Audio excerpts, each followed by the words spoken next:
Hello, everybody. Welcome to the David Effect. This is David, and we're here to talk about some very nerdy stuff. Now, I'm a big fan of the Avengers. I love Captain America, especially when he was introduced in the Ultimate Universe. It made me a fan of the 616 one, and so it wouldn't surprise everybody that I would be a big fan of the films. They just announced that they're possibly changing the team roster after Age of Ultron for Captain America to lead a new team. For anybody, which I'm sure most of us who read comic books and read the Avengers and follow the Marvel Universe know that most of the heroes in Marvel, at one point, I'm sure, except for SpiderMan, which that took forever to happen, became a member of the Avengers. So this shouldn't be a surprise for anybody if they do decide to change the team up to make it different, make it new, new relationships, new issues to deal with. So I kind of look forward to it if they actually stick to that concept. So who do you think they should bring in? I know they're talking about possibly. I know she's probably going to be introduced in Age of Ultron, but bringing in Carol Danvers, who is currently the new Captain Marvel.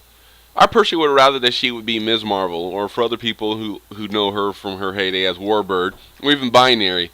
Either way, it would be a good idea to still introduce her as those past mantles first before making her Captain Marvel. Obviously, if you're going to have Carol Danvers, you can't do it without her bestie, Jessica Drew, or as we all know her as Spider-Woman. Now, before you all get all worked up and fussy about, oh, well, she's technically a female Spider-Man. No. Jessica has a completely different power set from Spider-Man, so it would bring a fresh idea to a new concept, for the Spider Mantle, I guess, if we want to use that. Obviously, you bring up Jessica Drew, you kind of have to bring up Luke Cage, because I believe they're married, actually. I have to look it up. I should have looked it up before I said anything. Married in the Marvel Universe, Luke Cage, the Brooklyn Brawl Master here. And, I know they're doing a Netflix film with the Heroes for Hire with him and Iron Fist, but he, I think, would be a good addition to the Avengers. I mean, he would be the powerhouse guy. He's the one who hits hard, the one who picks up all the big stuff and throws it at people. It kind of makes sense if to replace the Hulk, when he's gone.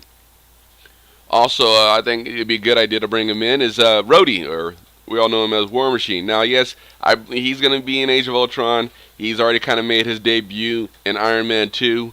But I think he would still, once again, he'd also be a good replacement for, when Iron Man has to step away or step down as the tech guy, the guy in the armor, the power suit, to help fight along with Captain America. I just think it just makes sense to me.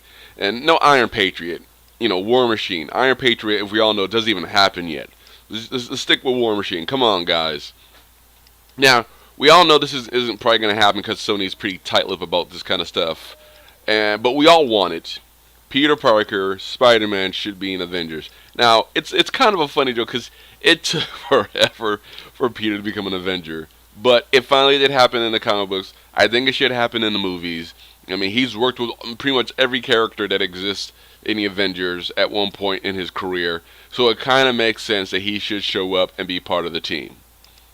Now, another one of those people that should be part of the team is Falcon. Now, I am kind of biased because he's a Wilson, I'm a Wilson, so I do want to stick up for for the fellow black man with the red wings. But we also got to keep in mind that he was actually worked with Captain America a lot of times in the Marvel Universe, so it makes sense that they would actually work together in a team like the Avengers.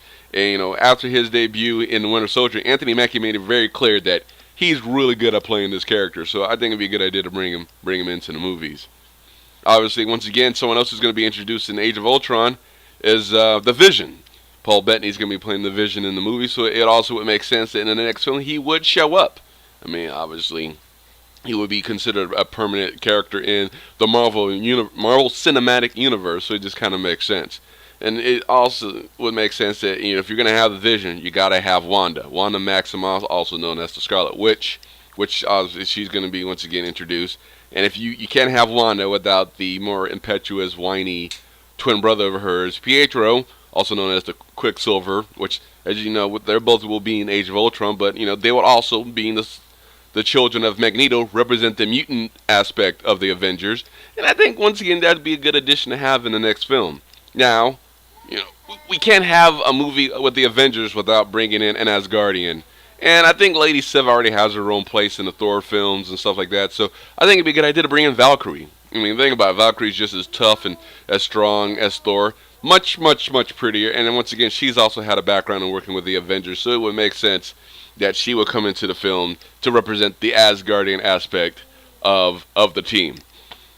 So these are my thoughts about how this should work. If you guys agree, give me a thumbs up. If you guys don't agree, give me a thumbs down. But either way, leave me a comment. Also, keep in mind, I post different concepts and thoughts on my blog, the David Effect, blogspot.com.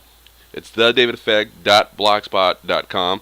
And like I said, if you want any suggestions, email me at vachian1980 at gmail.com. Once again, this is the David Effect, and thank you for your time.